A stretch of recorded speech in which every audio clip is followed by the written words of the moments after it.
So, ladies and gentlemen, welcome along to a very special midweek Wrestle Chat. It's not the middle of the week. We did say we would pop up every now and then and do a little show or something when something happens.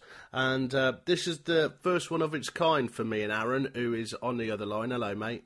Hello, buddy. All right. We got the shocking news. I texted Aaron at about 11:30 last night. Have you heard? Have you heard? And he came back, no, what? And I was like, oh no. Awful news about the Rowdy one.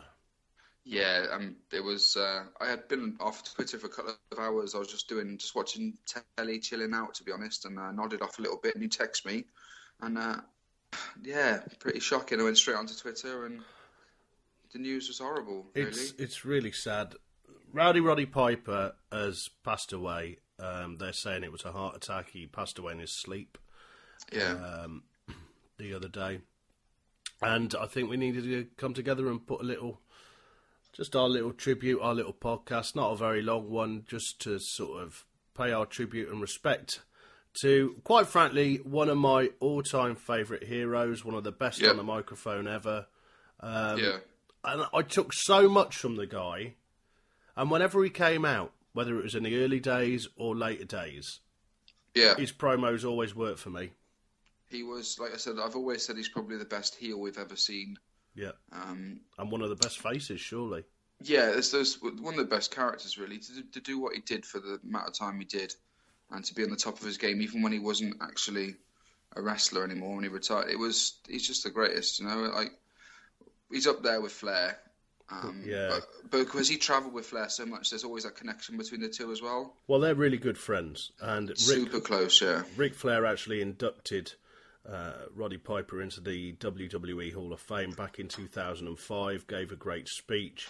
Then Roddy came out and did his usual. It was before, obviously, the night before WrestleMania. 2005. That was quite an amazing moment. In fact, actually, seeing as we're celebrating, why don't I play a little bit of that? Some of Ric Flair and a little bit of Roddy Piper from WWE Hall of Fame 2005. These are very rewarding moments for all of us. And to be out here tonight and be able to induct Roddy Piper may be one of the most rewarding moments of my entire career. It's funny. You got to know Roddy like I do. I just walked over to him before I came out here, and I said, you nervous? He said, no. I said, what are you thinking about? He said, I'm trying to figure out how to beat Austin and Batista tomorrow without breaking a sweat. He's that quick. There's three guys in this business you don't want to joust with. Piper, Double A, or Bobby Heenan. That's just a rule of thumb. Don't get into it with any of those three. You can't win, okay? We've had some fun. And unfortunately, we have been removed from a few hotels, from a few airplanes, airports. One time we were checking in and Piper said, my name is Roddy Piper, I'm from Pluto, and this is Ric Flair, he's from Mars. Let me just start out by saying, when you think about Roddy Piper, you think about the most gifted entertainer in the history of our business, bar none. The most gifted. Roddy Piper just loved to piss people off. That was his job. He was the best at making people mad, the best at making them hate you. I mean, Roddy had real heat. And we're in Raleigh one night, and the guy's got a knife, and Roddy says, hey, come on, man. Guy jumps in the ring with a knife. Guess what happened? He stabbed Roddy. I said, why in the hell? Why in the hell would you call a guy in the ring that's got a knife? Why not? I'm trying to draw money. Huh. That's great, Roddy. Now we're going to the hospital. We're not going to be able to drink. We're getting you stitched up. We got to draw money. Come back next week. That was his attitude. He was afraid of nothing, Cole. You could not make Roddy Piper back down to anything. In closing, let me just say that some of us, Roddy and some of us, have gained outside recognition that sometimes we deserve, sometimes we don't. But Roddy Piper needs to be remembered as a man that made the audience scream. 20,000 people every night, if that's what the building held. He made them scream. He made them cry, he made them laugh, and he made them riotous. Literally riotous. He feared nothing. And it was always sold out. And when the matches were over, the smoke was gone. If called upon, if Roddy was called upon, he put the entire WWE, NWA, or anybody else hanging around to bed. Night, night. Do not screw around with Roddy Piper, okay? He's with his family this weekend. Woo! Ladies and gentlemen, I give you the most gifted entertainer in the history of professional wrestling. My man, the Hot Rod. Well, I was married for 22 years. After spending some time with the best wrestler in the entire world, Ric Flair, I spent the next 2 years in close quarters with Dr. Ruth Westheimer and Betty Ford and a dialysis machine. They just let me back into Denny's. I like the patty melt. When I started professional wrestling, I was a skinny little kid, wore a kilt, played the bagpipes, and lived on an Indian reservation. What else could I be but a professional wrestler?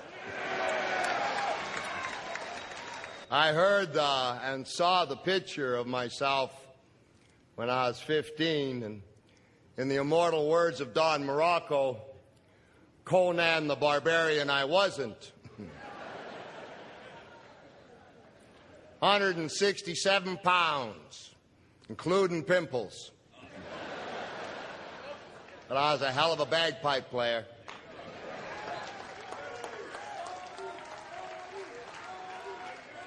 The first match, as they said, was my first world record, the shortest match in the history of the Winnipeg Arena. 10 seconds. But that night, it wasn't the $25 Canadian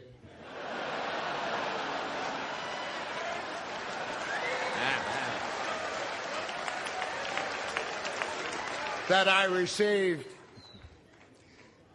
That night, I was initiated into a group of some of the finest men and ladies that took this skinny little kid, no questions asked, no judgment, just demanded 110% all the time, and they accepted him into a family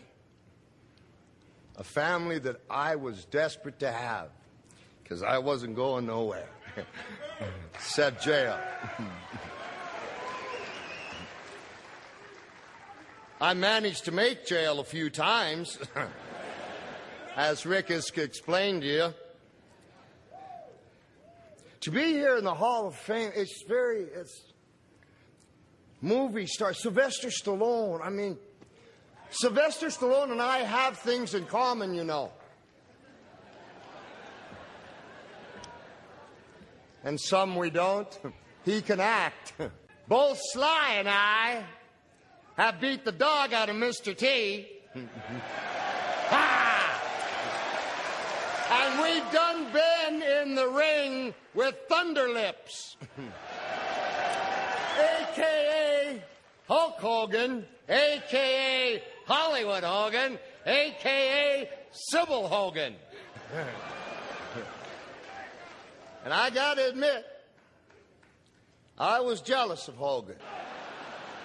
However, I would listen to him because I would train just as hard. And he would hang and bang, and I would listen to his interviews, and he would say your prayers and take your vitamins. And folks, I took some serious vitamins.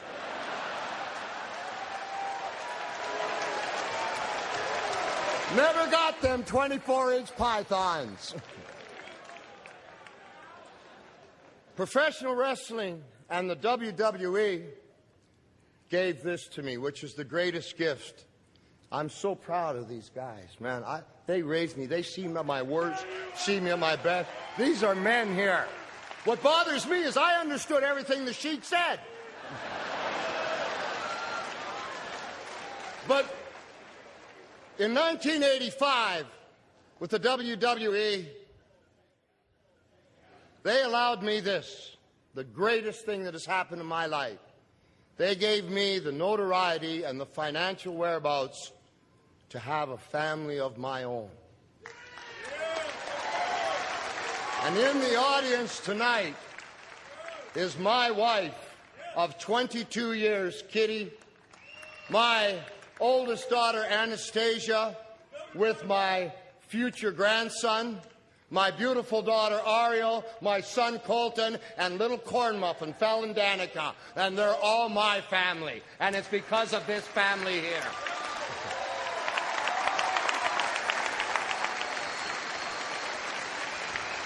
And I want to tell you this. I love you. I love you so much, man. I love you so much, but I guarantee you this. My name is Rowdy Roddy Piper, and you ain't seen nothing yet. WrestleMania 21, here I come, baby. I'm yours. Just amazing, just an amazing moment. I've also got to now I didn't realise this, but a friend of ours, Tom, that we both know, sent me a message this morning and he put it out on Facebook, and it was about, it just says this, let me read it to you. On November 5th, 2006, so a year after the Hall of Fame induction, Piper won the World Tag Team Championship with Ric Flair from the Spirit Squad at Cyber Sunday. Yeah. Remember that? Now, after being chosen to be Flair's partner by voters on WWE.com over Sergeant Slaughter and the legend, God rest his soul, Dusty Rhodes, because he had performed in the ring, he had a mandatory physical check. And after the match, that was when they first realised that he had cancer. Yeah, he did. He had Hodgkin's. Yeah. He said Piper was also, it says Piper was always grateful for his fans for basically keeping him alive longer. Yeah, he lived for it, didn't he? Yeah, Still. everything he did was amazing. What was, did you have some favourite matches of his? One of my favourites, one that sticks out in my head, was WrestleMania, where he went up against Bret Hart for the Intercontinental Championship. Brilliant. I believe he was champion at the time. He was, yeah. And they were doing that whole, brother. And the promo beforehand, I think, was brilliant. One of my favourite matches of Roddy Piper's ever. And, of course, the parking lot brawl with Goldust, that was another one. Goldust tweeted, Piper made me. Thank you, Piper. And it was a picture of the promo from WrestleMania 12. It was amazing, wasn't it? It was brilliant. Yeah. And I remember because he actually hit him. He punched him right in the head. And you hear it. He made things so real. Any promo he did was always cool, right? Yeah, definitely. My favourite promo is the Royal Rumble 92 promo, just before he fought the Mountie, when he won the Intercontinental bout. Right. And it's not, I can't pick out words that he says and remember it. It's just the way he speaks. It was just so funny, and he was so amped up and stuff. He was, like I said, even as a face, he was amazing. And you didn't expect him to be, he was such a good heel, In the 80s, he was the most hated man in wrestling. And then when he transitioned to face, he was just, you had to love him. You had to look, and when he was in the ring, the famous, the half black, half white image of Piper running around, it was just amazing. The things he did, and all the Piper's Pits, of course, are just legendary. Yeah. There isn't a bad Piper's Pit, is there? And the one when he smashed the coconut over Jimmy Snuka's head, that was quite a massive moment. Yeah, and he shaved the midget and stuff. Just things that people couldn't do, but Piper could. Yeah, and of course he was a big part of WrestleMania, the very first one. He was there. He was with